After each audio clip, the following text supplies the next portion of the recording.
Assalamualaikum warahmatullahi wabarakatuh. Saya Pramudia Pratama Rianto.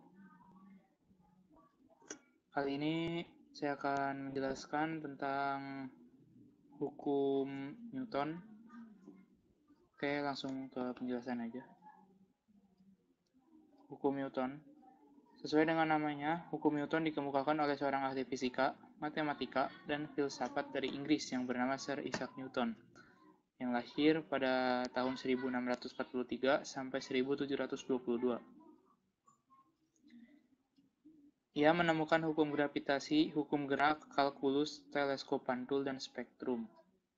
Hukum Newton ini dibagi menjadi 3. Pertama, hukum Newton 1.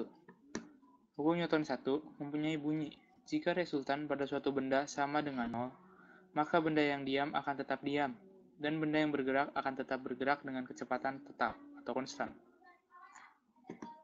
Contoh penerapan hukum Newton 1 dapat diamati apabila misalnya kita sedang dalam kendaraan yang sedang bergerak, kemudian direm secara mendadak, maka badan akan terdorong ke depan. Begitupun sebaliknya, ketika kendaraan sedang diam, tiba-tiba digas, maka badan akan terdorong ke belakang. Nah, itu yang dimaksud dengan kecenderungan untuk tetap melaju atau kecenderungan untuk tetap diam.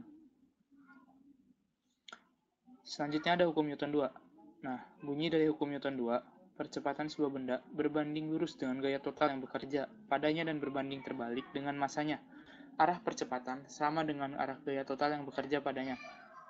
Berdasarkan hukum Newton 2, kita dapat memahami bahwa suatu benda akan bertambah kelajuannya jika diberikan gaya total yang arahnya sama dengan arah gerak benda. Tetapi, jika arah gaya total yang diberikan pada benda tersebut berlawanan dengan arah gerak benda, maka gaya tersebut akan memperkecil laju benda atau bahkan menghentikannya. Karena perubahan kelajuan atau kecepatan merupakan percepatan, maka dapat disimpulkan bahwa gaya total yang diberikan pada benda dapat menyebabkan percepatan. Nah, untuk contohnya, penerapan hukum Newton 2 ini ketika kita menendang bola atau memberikan gaya kepada bola. Nah, maka bola akan bergerak dengan percepatan tertentu. Nah, untuk rumusnya dari hukum Newton 2 itu dinotasikan dengan rumus sigma F sama dengan M dikali A, di mana sigma F itu gaya total yang bekerja pada benda dengan satuan Newton, M itu massa benda dengan satuan kilogram, A itu percepatan benda dengan satuan meter per second kuadrat. Untuk hukum Newton ketiga. Untuk contoh penerapan dari hukum Newton ketiga ini, saat memukul meja, artinya memberikan contoh gaya kepada meja, maka meja akan memberikan gaya kembali kepada tangan kita dengan besar yang sama dan berlawanan arah dengan arah gaya yang kita berikan. Oleh karena itu, semakin besar memukul meja, maka tangan akan semakin sakit karena meja melakukan gaya yang semakin besar ke tangan kita. Perhatikan gambar. Nah, misalnya kita memukul meja, ini arah pukulan dari tangan kita, dan ini adalah gaya yang diberikan kembali di meja.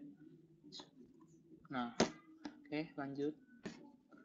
Untuk hukum Newton 3 ini dinotasikan dengan rumus F1 sama dengan F2, di mana F itu adalah singkatan dari bahasa Inggris yang artinya force atau gaya. F itu ada di sini, F aksi sama dengan F reaksi. Di mana F1 yang diberikan pada benda 2 N Newton. F2 gaya yang diterima kembali pada benda 1 Newton. Nah, oke. Mungkin sekian penjelasan dari saya. Jika ada kekurangan, mohon maaf. Wassalamualaikum warahmatullahi wabarakatuh.